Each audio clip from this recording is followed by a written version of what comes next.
بسم اللہ الرحمن الرحیم رب اشرح لی صدری ویسر لی امری واحلل عقدۃ من لسانی یفقہوا قولی۔ قال اللہ تعالی فی قرآن المجید انا نحن نزلنا الذکر وانا له لحافظون وَلَقَدْ أَرْسَلْنَا مِن قَبْلِكَ فِي شَيْعِ الْأَوَّلِينَ وَمَا يَأْتِيهِم مِّن رَّسُولٍ إِلَّا كَانُوا بِهِ يَسْتَهْزِئُونَ كَذَلِكَ نَسْلُكُهُ فِي قُلُوبِ الْمُجْرِمِينَ لَا يُؤْمِنُونَ بِهِ وَقَدْ خَلَتْ سُنَّةُ الْأَوَّلِينَ وَلَوْ فَتَحْنَا عَلَيْهِم بَابًا مِّنَ السَّمَاءِ فَظَلُّوا فِيهِ يَعْرُجُونَ لَقَالُوا إِنَّمَا سُكِّرَتْ أَبْصَارُنَا بَلْ نَحْنُ قَوْمٌ مَسْحُورُونَ وَلَقَدْ جَعَلْنَا فِي السَّمَاءِ بُرُوجًا وَزَيَّنَّاهَا لِلنَّاظِرِينَ وَحَفِظْنَاهَا مِن كُلِّ شَيْطَانٍ رَّجِيمٍ إِلَّا مَنِ اسْتَرَقَ السَّمْعَ فَاتَّبَعَهُ شِهَابٌ مُّبِينٌ وَالْأَرْضَ مَدَدْنَاهَا وَأَلْقَيْنَا فِيهَا رَوَاسِيَ وَأَنبَتْنَا فِيهَا مِن كُلِّ شَيْءٍ مَّوْزُونٍ وَجَعَلْنَا لَكُمْ فِيهَا مَعَائِشَ وَمَن لَّسْتُمْ لَهُ بِرَازِقِينَ وَإِن مِّن شَيْءٍ إِلَّا عِندَنَا خَزَائِنُهُ وَمَا نُنَزِّلُهُ إِلَّا بِقَدَرٍ مَّعْلُومٍ وَأَرْسَلْنَا الرِّيَاحَ لَوَاقِحَ فَأَنزَلْنَا مِنَ السَّمَاءِ مَاءً فَاسْقَيْنَاكُمُوهُ وَمَا أَنتُمْ لَهُ بِخَازِنِينَ وَإِنَّا لَنَحْنُ نُحْيِي وَنُمِيتُ وَنَحْنُ الْوَارِثُونَ۔ صدق اللہ العلی العظیم۔ قرآن حکیم کی ان آیات کریمہ میں اللہ تعالیٰ اس کائنات کی حقیقت کے بارے میں بتا رہے ہیں اور اس کتاب اللہ کے بارے میں بتا رہے ہیں کہ بھائی یقیناً اس کتاب کو ہم نے نازل کیا ہے، اس کی ہم ہی حفاظت کرنے والے ہیں۔ اس میں اللہ نے کسی سے مدد نہیں لی کہ ہم کہیں جی فلاں بھی ساتھ شامل تھے بنانے میں۔ اللہ فرماتے نہیں، انا 3 دفعہ اللہ نے اس میں ہم کا لفظ استعمال کیا، انا نحن نزلنا الذکر، اور پھر کہتے ہیں وَإِنَّا لَهُ لَحَافِظُونَ، ہم ہی اس کی حفاظت کرنے والے ہیں۔ اور ساتھ اللہ تعالیٰ فرماتے ہیں کہ جن لوگوں نے اس کو تسلیم نہیں کرنا، آج دیکھا جائے ہمارے پاس کتاب اللہ ہے، ہمیں ایمان تو ہے کہ اللہ کی نازل کردہ کتاب ہے، لیکن یقین نہیں ہے اس پر، ہمیں یقین اس پر کوئی نہیں، ایمان ہے اس لیے ہم ہلکے درجے کے کافر ہیں۔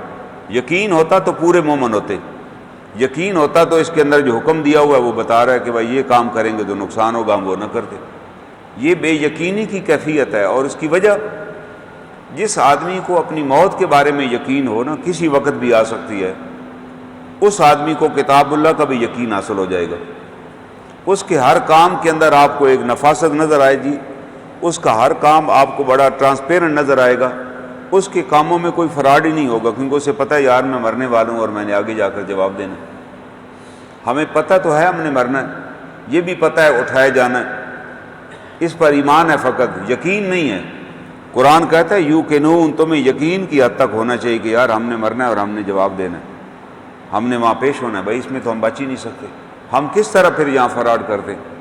فراڈ اس لیے کرتے ہیں کہ ہمیں پتہ ہے بھائی ہم نے ابھی مرنا ہی نہیں ہے یار، معافی شافی مانگ لیں گے، کو 2-4 دیگیں پکا لیں گے، آگے عید میلاد آنے والی، اس پہ کوئی تھوڑا سا فنکشن کر لیں گے، کوئی چوری بجلی کی لے کے لائٹیں جلا لیں گے تو اللہ معاف کر دے گا۔ اللہ تعالیٰ کے بارے میں پتہ نہیں ہم نے کیا کنسیپٹ بنائے ہوئے کہ جیسے کوئی اللہ تعالیٰ کسی تھانے کا تھانے دار ہے، SHO ہے، بھائی جو بھی جرم کرے آدھے ڈکیتی کے پیسے اسے دیں، وہ کہے گا میں پرچے سے بھی نکال دوں گا۔ بھائی اللہ تعالیٰ کا نظام اس طرح نہیں۔ اللہ تعالیٰ تو فرماتے ہیں کہ ہم تمہیں تمہارے اعمال کا ذرہ ذرہ دکھا دیں گے کہ یہ آپ نے کیا ہوا ہے، پھر بتا دیں گے کہ یہ آپ نے میرا حکم توڑا ہے، اس پہ میں چاہوں تو معاف کر سکتا ہوں، لیکن یہ دوسروں کو حکم توڑا ہوا ہے، اس پہ میں تو معاف کر ہی نہیں سکتا۔ اللہ کہیں گے میں تو نہیں معاف کروں گا۔ اور یہ وہ حکم ہے کہ آپ نے اپنے رب کو ہی نہیں پہچانا اور اللہ کے علاوہ کسی اور کو رب بنائے رکھا ہے، تو جو کسی اور کو اگر آپ نے رب بنایا ہے تو پھر اللہ کے ہاں پھر بھی معافی نہیں ہے کہ آپ تو اپنے رب کو نہیں پہچان سکے۔ جب بلی کتا بھی اپنے اللہ کو پہچانتا ہے، بلی کتا بھی اپنے مالک کو پہچانتا ہے کہ یہ مالک ہے، اس پہ نہیں بھونکنا۔ بلی بھی مالک گھر آتا ہے تو دوڑی ہوئی آتی ہے، اور اگر ہم انسان ہو کہ اللہ کو نہ پہچانیں اور اللہ کے قوانین کو نہ پہچانیں، کل ایک صاحب میرے پاس آئے ہوئے تھے کو مشورہ کرنے کے لیے کہ جی میری والدہ عمرے کے لیے جانا چاہتی ہیں، حج انہوں نے کیا ہوا۔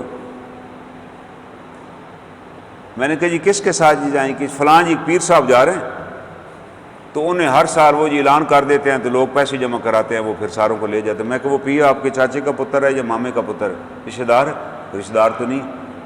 میں نے کہا یار ماں کو سمجھاؤ کہ آخری عمر میں اپنا مردہ نہ خراب کرے، جب اس پہ عمرہ لازم ہی نہیں اسے کرنا۔ عمرہ اس صورت میں کر سکتی ہے خاتون جب کو محرم ساتھ جا رہا ہو۔ محرم کون ہے؟ جس سے نکاح نہیں ہو سکتا۔ بیٹا محرم ہے، بھائی محرم ہے، باپ محرم ہے۔ اس کے علاوہ کہ جی وہ چچا زاد بھائی ہے اس کے ساتھ جا رہی ہے، اس کے ساتھ کیسے جا سکتی ہے؟ وہ جی خاوند کا بھائی ہے اس کے ساتھ کیسے جا سکتی ہے؟ وہ جی پیر صاحب ہیں، وہ جی بڑے لوگ جا رہے ہیں، مگر یار وہ سارے جو جا رہے ہیں نا وہ جاہل ہیں، وہ پیر صاحب تو ڈاکہ مار رہے ہیں، انہیں تو سارے شہر سے پیسے اکٹھے کر لیے ہیں، لسٹ بنا لی ہے کہ جمع کراؤ جی۔ وہ ادھر بھی اکٹھا لے جا کے آپ کو رکھ دیں گے کسی جگہ پہ اور پھر اکٹھا لے کر آ جائیں گے کہ اس میں بڑے عالم ہے کہ وہ جو استاد مولوی جاتے ہیں مفت جاتے ہیں وہ، کیونکہ وہ انہوں نے پروپیگنڈا کرنا ہوتا ہے، پیر صاحب کی کرامات بتانی ہوتی ہے واپسی پہ۔ یہ تو آپ کو سوچنا چاہیے کہ آپ کس خوشی میں جا رہی ہیں۔ میں نے کہا یہ عمرہ بدباد کرنے کے لیے جا رہی ہیں، وجہ کہ ذہن میں ہمیں بن گیا کہ یہ ایک نیکی ہے، بغیر سوچے سمجھے کہ وہ نیکی کا کنسیپٹ ہی غلط ہے، وہ چیز نیکی ہے ہی نہیں۔ ایک خاتون اسی طرح مسئلہ پوچھا ایک عالم سے کہ میں عمرے پہ حج پہ جانا چاہتی ہوں، مال میرے پاس ہے۔ انہوں نے کہا بی بی صرف مال سے حج نہیں فرض ہوتا، میرے پاس مال ہے، میں مرد ہوں تو میرے پہ تو فرض ہو جائے گا کہ میں جاؤں۔ جب آپ کے پاس مال ہو حج نہ جائیں تو آپ کے بارے میں حدیث شریف ہے کہ اگر ایک آدمی کے پاس وسائل تھے پھر بھی حج اور عمرہ نہیں کیا تو چاہے وہ یہودی ہو کے مرے یا عیسائی ہو کے مرے، اسلام سے اس کو تعلق ہی نہیں۔ یہ بہت بڑی وعید ہے۔ کتنے ایسے لوگ ہیں جن کے پاس سب کچھ ہے، آپ زندگی میں دیکھیں گے کبھی انہوں نے حج ہی نہیں کیا، سوچا ہی کبھی نہیں ہے کہ حج بھی ہم نے کرنا ہے، کہتے یار کر لیں گے، ابھی بڑی ذمہ داری ہیں۔ کون سی ذمہ داری ہیں بھائی؟ ذمہ داریوں کے ختم ہونے پہ جب جاؤ گے تو اس وقت تک تو تم چل پھر بھی نہیں سکو گے، ذمہ داریاں چلتی رہتی ہیں، آپ جائیں اور حج عمرہ کر کے۔ لیکن اس خاتون کو انہوں نے کہا، بہت بڑے امام تھے، انہوں نے کہا بی بی پیسہ ہونا تو شرط نہیں ہے، پیسہ ہونا تو ایک شرط ہے، تمہارے لیے ساتھ محرم کا ہونا ضروری ہے۔ آپ کا بیٹا ہے، کہتے جی بیٹا تو نہیں جا سکتا، بھائی کہتے جی بھائی بھی کاروبار کر، اس کے پاس بھی ٹائم نہیں ہے، والد صاحب ہو۔ اس نے کہا بس آپ کا عمرہ ادا ہو گیا۔ اللہ بڑے غفور رحیم ہے، اللہ تو جو ہے انما الاعمال بالنیات کو، اللہ تو نیتوں کو جانتے ہیں کہ تم نے نیت کر لی بس تیرا عمرہ ادا ہو گیا، کیونکہ اب تو معذور ہے کیونکہ تیرے پاس محرم نہیں ہے۔ اب محرم کے بغیر ہم حج عمرہ کر رہے ہیں اور محرم کے بغیر ہم پھر سارے عرس بھی اٹینڈ ہم کر رہے ہیں۔ ایک صاحب تھے لاہور میں بڑے فراڈی، انہوں نے باقاعدہ ایک وہاں باقاعدہ اجتماع کیا کرتے تھے اعتکاف کا، خواتین کا اعتکاف، اور پورے پاکستان سے بڑے بڑے دینی گھرانے کی خواتین وہاں اعتکاف کے لیے جاتی تھی بغیر سوچے سمجھے کہ جی وہ بڑے عالم ہے۔ یار وہ عالم نہیں ہے، وہ تو چور ہے، دین کا چور ہے وہ۔ آپ یہ اس سے پوچھیں کہ کیا رسول اللہ صلی اللہ علیہ وسلم کی زندگی مبارک جو 13 برس مکہ میں گزری، 10 برس مدینہ طیبہ میں گزری، کیا اس 10 برسوں میں مدینہ طیبہ میں اس مسجد میں جس میں 50,000 اعتکاف کا ثواب ملتا ہے، کبھی کوئی ایک خاتون بھی اعتکاف کے لیے بیٹھی مسجد نبوی؟ حضور کے زمانے میں، صحابہ اکرام کے زمانے میں، تبع تابعین کے زمانے میں، یا آج وہاں جائیں تو پتہ چلے جی خواتین اعتکاف بیٹھی ہوئی ہیں۔ یار مساجد میں تو خواتین کا اعتکاف ہوتا ہی نہیں، آپ وہاں کیسے ڈیرا لگائے بیٹھے ہیں کہ جی اتنے ہزار خواتین ہیں، ہم نے جی پردے کا بندوبست کیا ہو، آپ کیوں کر رہے ہیں پردے کا بندوبست؟ جناب رسول اللہ صلی اللہ علیہ وسلم نے خواتین نے عرض کیا، خواتین میں بھی نیکی کا جذبہ ہوتا ہے، انہیں عرض کیا کہ آپ ہمیں اعتکاف کے لیے بیٹھنا چاہتی ہیں آپ، اور عرض کرنے والی بھی ام المومنین صدیقہ رضی اللہ تعالیٰ عنہ تھی۔ آپ نے اجازت دے دی کہ آپ اعتکاف بیٹھنا چاہتی ہیں تو آپ میرے ساتھ اعتکاف بیٹھ سکیں۔ تو ان کے لیے مسجد نبی میں خیمہ ایک لگایا گیا علیحدہ، حضور صلی اللہ علیہ وسلم کا تو اپنا خیمہ تھا۔ دن کے وقت بات ہوئی، انہیں آپ نے اجازت دے دی۔ جب آپ مغرب کو واپس آئے، کسی قبیلے میں آپ تشریف لے گئے تھے دین کی دعوت، واپس آئے تو مسجد نبوی میں کو 9 خیمے لگے ہوئے تھے مغرب سے پہلے، مغرب کے وقت بیٹھنا ہوتا ہے مغرب سے پہلے، آپ نے پوچھا یہ باقی خیمے کدھر سے آئے؟ انہوں نے کہا جی دیگر امہات المومنین نے بھی اپنے خیمے لگے، ہم بھی پھر اعتکاف بیٹھیں گے۔ اللہ کے رسول صلی اللہ علیہ وسلم کے ہاں پھر اللہ نے حکم القاء کیا، آپ نے اعلان فرمایا کہ اس سال میں بھی اعتکاف نہیں بیٹھوں گا۔ اس سال آپ اعتکاف نہیں بیٹھے، گھر تشریف لے گئے، سارے خیمے پہ پھڑوا دیے گئے، کوئی نہیں اعتکاف بیٹھا۔ ورنہ آپ سمجھ گئے کہ اگر میں نے اجازت دے دی، شریعت تو وہ ہے جو رسول اللہ صلی اللہ علیہ وسلم نے بتانی ہے نا، وہ شریعت ہے۔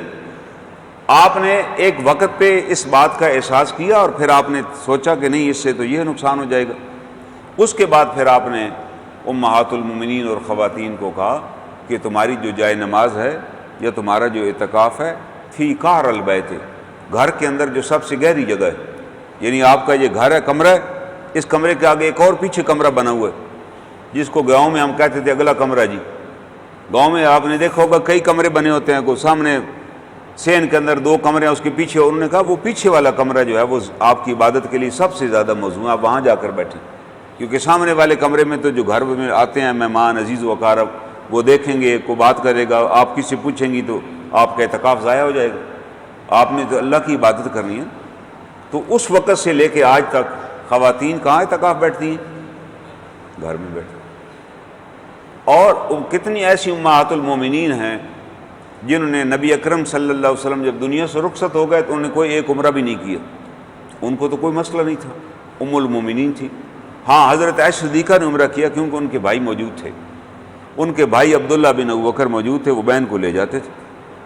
لیکن دیگر امہات المومنین جن کا کوئی بھائی نہیں تھا، انہوں نے کہا بس ہم نے اللہ کے رسول کے صلی اللہ علیہ وسلم کے ساتھ آخری حج کر لیا، اب ہمیں کسی اور حج کی یا کسی اور عمرے کی ضرورت ہی نہیں۔ ایک بات طے کر دی، انہوں نے بتا دیا کہ دین تو اس کا نام ہے، دین اس چیز کا نام ہے، دین وہ ہے جو ہمارے سامنے اللہ کے رسول صلی اللہ علیہ وسلم نے پیش کی ہے، جس کے بارے میں قرآن کہہ رہا ہے کہ انا نحن نزلنا الذکر وانا لہ لحافظون، اور ہم ہی اس کی حفاظت کرنے والے ہیں۔ اسی طرح جناب رسول اللہ صلی اللہ علیہ وسلم کی حیات طیبہ وہ بھی محفوظ ہے ہمارے سامنے حدیث کی صورت میں۔ یہ پانی ذرا منگوائیں، وہ دیکھیں کہ اس زندگی میں کیا چیز ہے، بجائے کہ آپ دیگیں پکاتے رہیں کہ جی فلاں موقع آ رہا ہے ہم دیگیں پکا رہے ہیں۔ کسی بھوکے کو کھانا کھلانا بڑے اجر کی بات ہے، کسی امیر کو کھانا کھلانا بھی اجر کی بات ہے، یاد رکھیں۔ وہاں حدیث میں تمیز نہیں ہے کہ جی غریب کو کھانا کھلائیں، کھانا کھلانا سب سے بڑی بات ہے، چاہے کوئی امیر کو کھلائیں یا غریب کو کھائیں۔ امیر بھی کھائے گا تو اس کو بھی خیال آئے گا یار ہمیں بھی کسی کو کھلانا چاہیے، لیکن ایک چیز کو اس طرح رواج بنا لینا کہ اس دن ہر طرف دیگیں پک رہی ہیں اور کھانے والا ہی کوئی نہیں، اور اگلے دن آپ بازاروں اور گلیوں میں وہ چاول بکھرے ہوئے دیکھتے ہیں، جبکہ آپ کو اپنے محلے میں پتہ ہے کہ ہمارے محلے میں ایک بیوہ ہے، چند یتیم ہیں، ان کے گھر مہینے کا راشن ہی نہیں۔ شریعت اس کا حکم دے رہی ہے، شریعت کہہ رہی ہے کہ آپ لوگوں کو وہ ان کو ڈھونڈیے، اور قرآن کہہ رہا ہے، قرآن خود کہہ رہا ہے کہ وہ لوگ سوال نہیں کرتے، جزاک اللہ، وہ لوگ سوال نہیں کرتے، سفید پوش ہیں لیکن تم انہیں ان کے چہروں سے پہچان سکتے ہو کہ یہ مستحق ہیں۔ بسم اللہ۔ تو ان مستحق لوگوں تک ان کا رزق پہنچائیے۔ کیوں شریعت نے کہا کہ یتیمہ و مساکینہ، یتیم مسکین کے یتیم کا ہم سب کو پتہ ہے، ہم سب نے اس کے باپ کا جنازہ اٹینڈ کیا ہوا ہے، محلے میں رہتا ہے، وہ ہماری برادری کا ہے، ہمارا پڑوسی ہے، رشتہ دار ہے، ہمیں ابھی کیا شک ہے؟ ہم ویسے کہتے ہیں جی وہ خواجہ کارپوریشن چوک میں 5-6 فقیر کھڑے ہوتے ہیں، ہمیشہ وہی کھڑے ہوتے ہیں جی، صبح گاڑیوں پہ آتے ہیں، سارا دن مانگ کے چلے جاتے ہیں، ہمیں دل نہیں کرتا جی مت کر۔ اور بھائی شریعت نے کب کہا ہے؟ شریعت تو پہلی پابندی آپ پہ لگا رہی ہے کہ وبالوالدین والاقربین، کہ تم اپنے والدین کی دیکھ بھال کرو یار، ان کی ضروریات پوری کرو۔ آپ اپنے والدین کو تو جانتے ہیں ان کی کیا ذریعہ آمدن، ان کے پاس کچھ بھی نہیں۔ اس کے بعد شریعت کہہ رہی ہے اقربین، آپ کے رشتہ دار جن کے آپ کا آنا جانا ہے۔ پھر شریعت کہہ رہی ہے یتیم اور بیواؤں، آپ کو ان کو بھی آپ جانتے ہیں۔ ان سب کو چھوڑ کے ہم کہتے ہیں جی نہیں میں تو وہاں 5 دیگیں پکاؤں گا جی، وہ ایک دن میں بھی ختم ہو جائیں گی، ہم بھی 2-4 پلیٹیں کھا کے تو سو جائیں گے بس۔ لیکن وہ جو کسی کے گھر پہنچانا ہے، جس کو آپ کے دائیں ہاتھ سے آپ نے دیا اور بائیں ہاتھ کو خبر ہی نہیں لگی، اصل نیکی تو وہ ہے۔ قرآن تو اس کی طرف ہمیں توجہ دلا رہا ہے۔ قرآن شو شاف کے تو خلاف ہے، وہ کہہ رہا ہے یار شو شاف کرنے کی تو ضرورت ہی نہیں۔ ہاں کسی جگہ سمجھتے ہیں کہ کوئی آفت اور بیماری آ گئی ہے، کوئی ایسا واقعہ پیش آ گیا، کوئی کھانا کھلانے والے نہیں ہے تو بالکل پکائیں اور کھلائیں، لیکن اس لیے نہیں کہ دن مقرر کر لیں جی فلاں دن ہم نے، شریعت میں کوئی دن نہیں ہے، یاد رکھیے گا، اسی سے کباتیں پیدا ہوتی ہیں، کوئی دن نہیں ہے، دن دو ہی ہیں۔ رسول اللہ صلی اللہ علیہ وسلم نے خود 2 دن فرمایا کہ ہماری 2 ہی عیدیں ہیں، عید الفطر اور عید الاضحیٰ، اس کے علاوہ کوئی اور عید کسی صحابی نے منائی ہو؟ صحابہ کرام کا دور گزرے، 5 خلفاء امیر رہے خلافت راشدہ میں، کسی نے کیا ہو یا بعد میں کبھی کیا ہو؟ یہ ہم اپنے پاس سے دینی شکلیں نہ بنا لیں کہ جی حج بڑا ضروری ہے، کسی کو عمرے پہ بھجوا دیں، جی یہ کر لیں فلاں۔ او بھائی آپ دیکھیں، آپ پہ حج فرض ہے۔ کتنے ایسے لوگ ہیں، ایک صاحب آئے میرے کسی سے ملنے، کیونکہ میں ان کا سالس تھا، ان کا کوئی جھگڑا تھا آپس میں، تو انہیں ملنے گیا، جی میں حج پہ جا رہا ہوں، دعا فرمائیں۔ اس نے کہا اللہ کرے تیرا حج قبول ہی نہ ہو۔ وہ مجھے گلہ دیں، میں کہا بالکل اس نے ٹھیک کیا، میں بھی یہی دعا کروں گا اللہ کرے آپ کا حج قبول نہ ہو، ویسے ہی کھلے کھا کے واپس ہیں۔ میں نے کہا یار تو نے اس کے پیسے دینے ہیں پچھلے 3 سالوں سے، ہر سال تو کہتا اگلے سال دوں گا، آپ کو کس حکیم نے کہا کہ تو حج کر؟ تم پہلے قرض دو، تیرا حج قبول ہی نہیں ہو سکتا۔ آپ یہ تو سادہ سی بات ہے یار، وہ نہ بھی کہے نا اللہ تیرا حج نہ قبول کرے، تیرا حج نہیں قبول ہونا، آپ قرضہ لے کے کیسے حج کر سکتے ہیں؟ آپ پہلے قرض واپس کریں۔ آپ ماشاءاللہ مکہ سفر میں فوت بھی ہو گئے نا، تسلی رکھیں جنت میں نہیں جائیں گے، کیونکہ خود رسول اللہ صلی اللہ علیہ وسلم نے فرمایا کہ آدمی شہید ہو جائے گا، خون کا قطرہ زمین پہ گرنے سے پہلے اللہ گناہ معاف کر دیں گے، مگر قرضے کی وجہ سے جنت میں نہیں جائے گا۔ قرضہ تھا، اللہ تعالیٰ کو سبب پیدا فرمائیں گے، اللہ تعالیٰ اس کے مقروض کو خوش کریں گے اور وہ مقروض معافی دے گا، تب وہ جنت میں جائے گا۔ یہ کیوں آپ نے فرمایا؟ اور ایک زمانہ ایسا تھا، ابتدا زمانہ مدینہ طیبہ کا، بڑے معاشی حالات مشکل تھے صحابہ اکرام کی، کئی دنوں تک گھر میں آگ نہیں جلتی تھی۔ اس زمانے میں اگر کسی کا جنازہ آ جاتا تو جناب رسول اللہ صلی اللہ علیہ وسلم پوچھتے کہ یہ مقروض تو نہیں ہے، اور اگر وہ کہہ دیتے جی مقروض تھا، قرضہ دینا تھا کسی کا، تو آپ کہتے اچھا آپ بھائی کا جنازہ پڑھ لو، مجھے مقروض کا جنازہ پڑھنے سے منع کر دی۔ تو صحابہ کتنے ڈرتے ہوں گے یار اس زمانے میں کہ بھائی ایسے نہ ہو میں مر جاؤں اور میرا جنازہ بھی حضور نہ پڑھیں۔ ان کو اتنا فکر ہوتی تھی قرضہ دینے کی، بھائی قرضہ دینا ہے بھائی زندگی میں۔ اور پھر ایک ایسے حالات آئے، حالات بدل گئے، خیبر فتح ہو گیا، مکہ معظمہ فتح ہو گیا، پورا عرب زیر نگین آ گیا۔ اب اگر کوئی فوت ہوتا آپ پوچھتے تو آپ کہتے کہ نہیں اب میں آپ کا ولی ہوں، یہ قرض میں ادا کروں گا۔ آپ جنازہ بھی پڑھتے اور قرض بھی اپنی جیب سے ادا کرتے۔ آپ نے ایک بنا دیا کہ کیوں آپ ادا کرتے؟ آپ نے کہا یہ ریاست کی ذمہ داری ہے۔ ایک آدمی مفلوق الحال دیانتداری سے محنت کی، اس نے کاروبار کیا، نقصان ہو گیا، تو ریاست کی بھی تو کوئی ذمہ داری ہے نا۔ ریاست صرف ملازم کو تو پینشن نہ دے نا، عام بندے کی بھی تو ریاست ذمہ دار ہے جو ٹیکس دے رہا ہے۔ یہ ہے اسلامی ریاست۔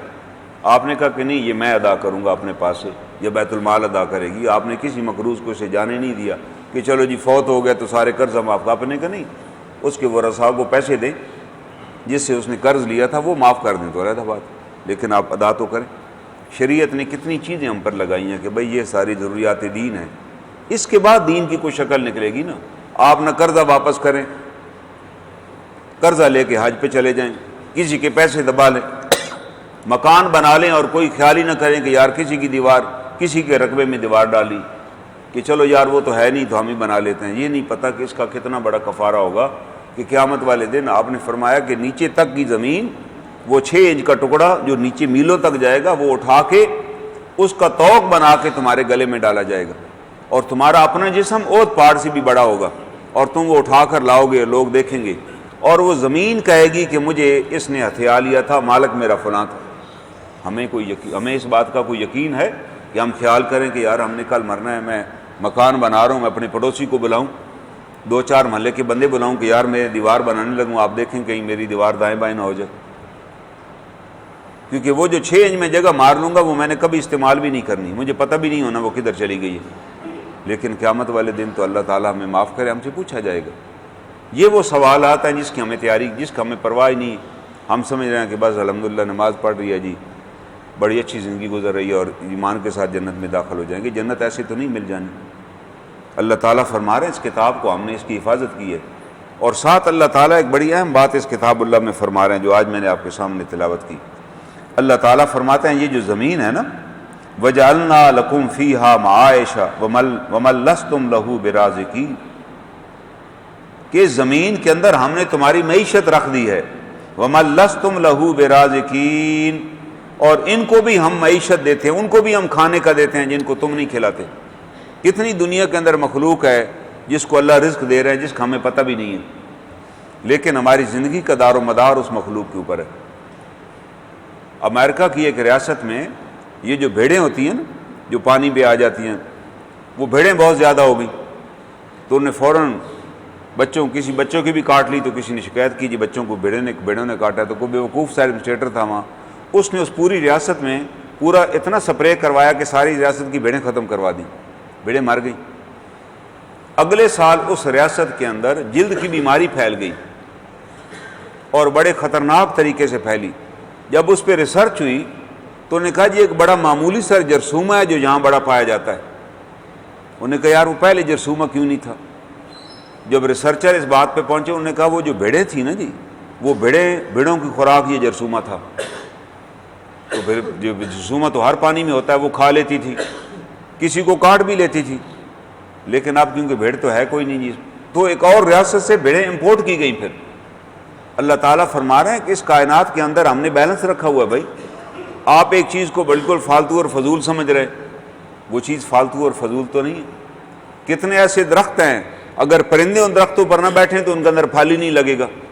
درختوں کے اندر بھی منار اور مادہ ہوتا ہے، وہ پرندوں کی وجہ سے باہر آور ہوتے ہیں، ہواؤں کی وجہ سے باہر آور ہوتے ہیں. اللہ فرماتا ہے ہم نے ایک نظام کائنات کا تشکیل دے دی ہے، تم اس نظام کو توڑنے کی کوشش نہ کرو، بس اتنا لو جتنی تمہاری ضرورت ہے. یہ نہیں کہ میں یہ کر دوں میں وہ، تم یہ نظام کو امبیلنس کرو گے پورا نظام طے بالانس ہو جائے گا. اللہ فرماتے ہیں ہم تو ان کو بھی کھلاتے ہیں جن کو تم کھلا ہی نہیں سکتے، جن کو تمہیں پتہ ہی نہیں ہے.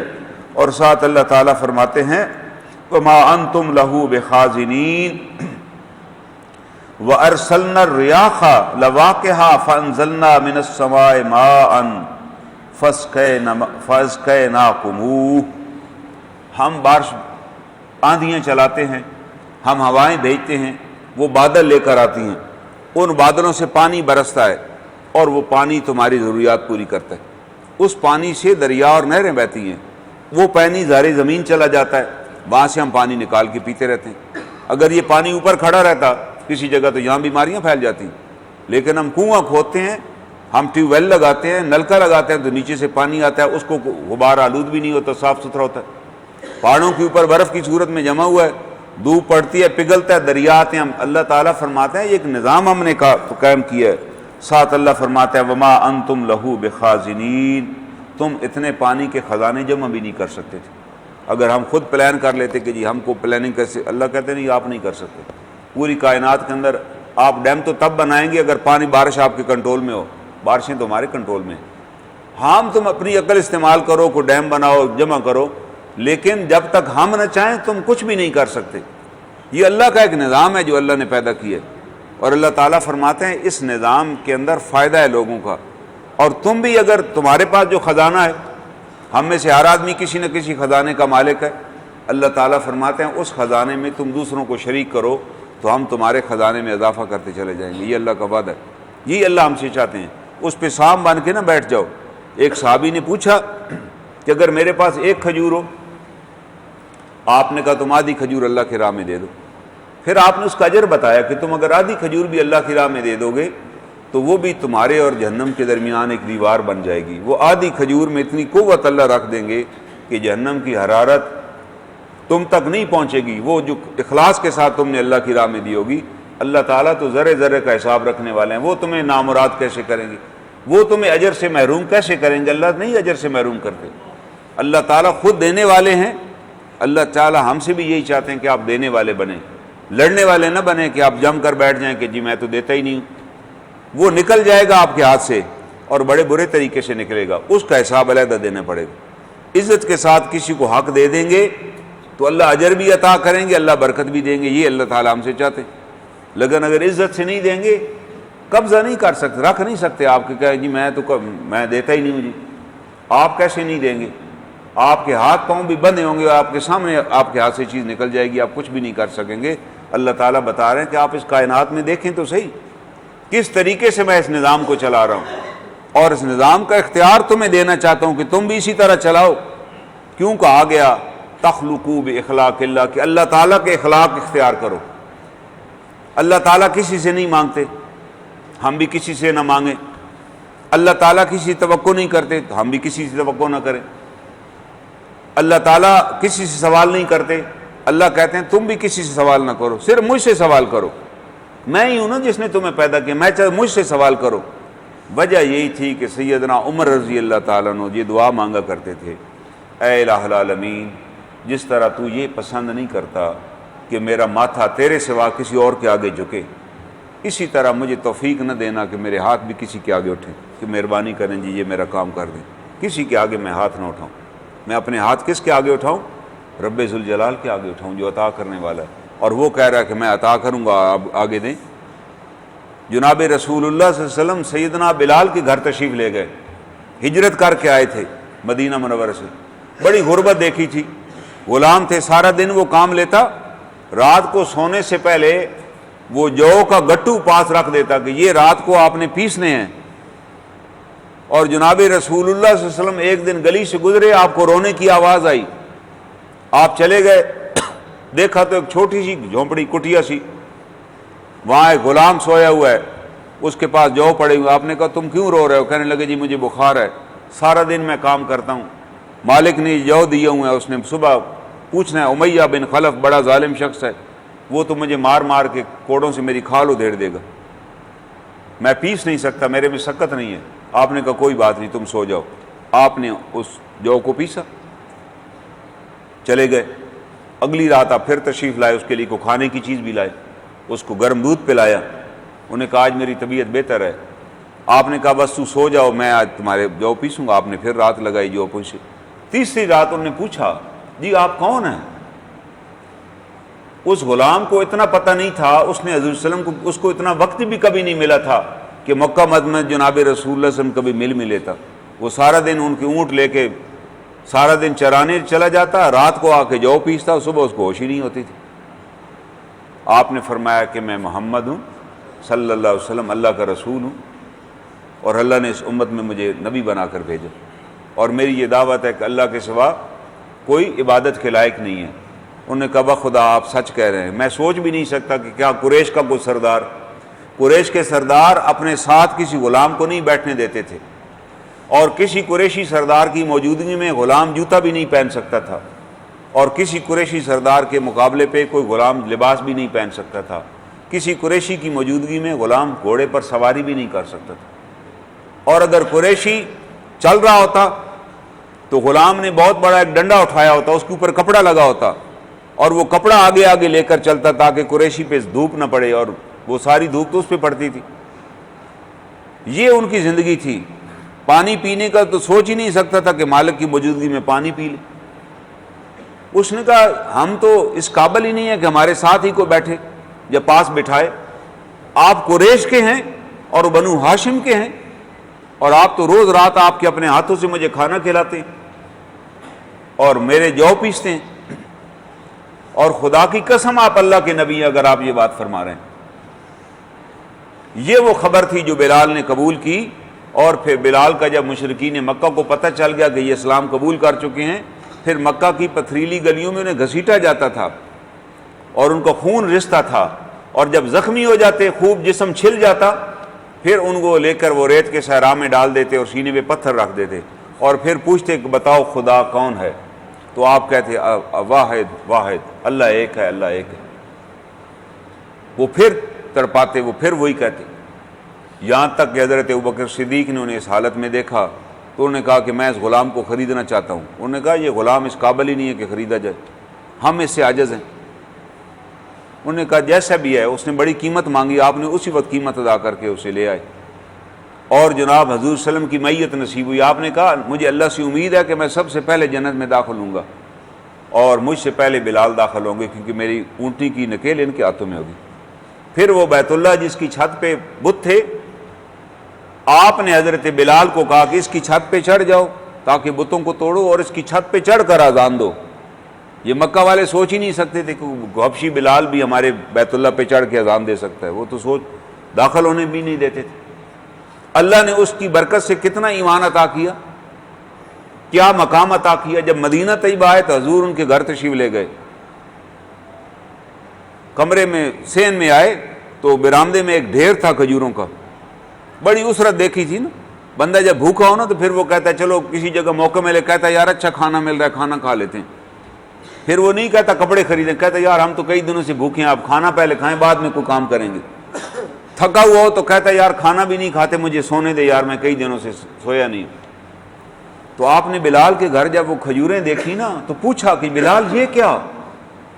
انہوں نے کہا اللہ کے رسول صلی اللہ علیہ وسلم اس دفعہ فصل اچھی ہوئی تھی، میرے پاس پیسے تھے تو میں نے کھجوریں خرید لی ہیں تاکہ سال کا راشن گھر میں ہونا چاہیے۔ آپ نے کہا اے بلال میں تمہیں جہنم کے دھوئیں سے ڈراتا ہوں۔ اللہ کے بندے یہ تو جہنم کا دھواں ہے جو تو اکٹھا کیے بیٹھے، اتنا راشن اکٹھا کیا کر لیے۔ ظاہر ہے بینک تو نہیں ہوتے تھے اس زمانے میں کہ میں آج تو ہم نہیں راشن لیتے نا، ہم تو مہینے کا لے آتے ہیں، ہمیں پتہ ہے یار بینک میں پیسے پڑے ہیں پھر کر نکلوا لیں گے۔ وہاں تو بینک یہی تھا کہ آپ کھجوریں لے کے رکھ لیں، بیچ ڈالیں بعد میں جب مہنگی ہو جائیں۔ آپ نے فرمایا میں تمہیں جہنم کے دھوئیں سے ڈراتا ہوں۔ انفق، ان کو خرچ کرو، انفق الیک، تم پر خرچ کیا جائے گا، اللہ کی راہ میں خرچ کرو، تم پر اللہ خرچ کریں گے، مت جمع کرو۔ بس حضرت بلال نے یہ بات پلے باندھ لی۔ جیسے جیسے اللہ کے رسول صلی اللہ علیہ وسلم نے ان صحابہ کی تربیت کی نا اسی طرح ہی ہوتے چلے گئے۔ پھر زندگی بھر بلال نے مال جمع نہیں کیا، آیا تقسیم کر دیا اور کبھی کمی بھی نہیں ہوئی۔ آیا بھی پھر اسی طرح کہ خلیفہ وقت ان کے لیے انتظار میں ہوتے تھے کہ سیدنا بلال کب تشریف لائیں، کب آئیں تاکہ ہم ان کے سامنے مال غنیمت پیش کریں، اور وہ اس میں سے بھی بس اتنا لے لیتے تھے جتنی ضرورت کی چیز، کہتی مجھے حصہ نہیں لینا، بس مجھے اتنا دے دیں جو میری ضرورت کی، اس سے زیادہ نہیں۔ اور اگر کوئی سوال ہی آ جاتا تو اس کو حوالے کر دیتے۔ یہ وہ تعلیم تھی جو صحابہ نے حاصل کی، اس پر انہیں عمل کیا۔ آج بھی ہم ان کا نام رضی اللہ تعالیٰ عنہ سے کہہ لیتے ہیں، اور ہمارا ایمان ہے کہ ہم جتنی بھی نیکیاں کر لیں، جتنے بھی اعمال کر لیں، ہم صحابہ اکرام کے معاملات اور ان کے مقام کے قریب بھی نہیں پھٹک سکتے، کیونکہ اللہ کے رسول صلی اللہ علیہ وسلم نے ان کے بارے میں کہہ دیا تھا کہ یہ جو میرے صحابہ ہیں نا، اگر ان میں سے کسی نے مٹھی بھر جو بھی اللہ کی راہ میں دیا ہوگا تو بعد میں آنے والے اوت پہاڑ کے برابر سونا بھی دیں گے تو ان کے مقابلے پہ نہیں آ سکیں گے۔ کیوں نہیں آ سکیں گے؟ بعد میں آنے والوں کو تو مفت ملا۔ اگر سعودی عرب کا پرنس عبداللہ $2 کروڑ ہر روز بھی اللہ کی راہ میں خرچ کرے تو اس کی کیا اوقات ہے؟ کوئی حیثیت ہی نہیں، اس کا تیل زمین سے نکل رہا ہے، پیسوں کے ڈھیر لگے ہوئے۔ لیکن وہ بلال جو صبح سے لے کے شام تک کام کرتا ہے، اگر وہ بلال کسی کو 12 کھجوریں بھی دے دے تو اس کی تو کوئی قیمت ادا ہی نہیں کر سکتا۔ یہ وہ صحابہ اکرام رضوان اللہ اجمعین تھے جن کا اتنا بڑا مقام ہے۔ تو بھائی ہمارے لیے قرآن کا اور جناب رسول اللہ صلی اللہ علیہ وسلم کا پیغام یہی ہے کہ ہم مال جمع کرنے والے نہ بنیں، اپنے مال کو اللہ کی راہ میں تقسیم کرنے والے بنیں، اور اللہ تعالیٰ سے امید رکھیں کہ جس طرح اس نے ماں کے پیٹ سے ہمیں بغیر لباس کے پیدا کیا تھا، بغیر وسائل کی دنیا میں بھیجا تھا، آج ہمارے پاس وسائل بھی ہیں، لباس بھی ہیں، اسی طرح اللہ ہمیں کبھی بھی دنیا میں محروم نہیں کرے گا۔ یہی وہ انویسٹمنٹ ہے جو ہمیں کرنی چاہیے۔ اللہ تعالیٰ سے دعا ہے اللہ تعالیٰ ہمیں ان آیات کی معرفت نصیب فرمائے۔ وآخر دعوانا ان الحمد للہ۔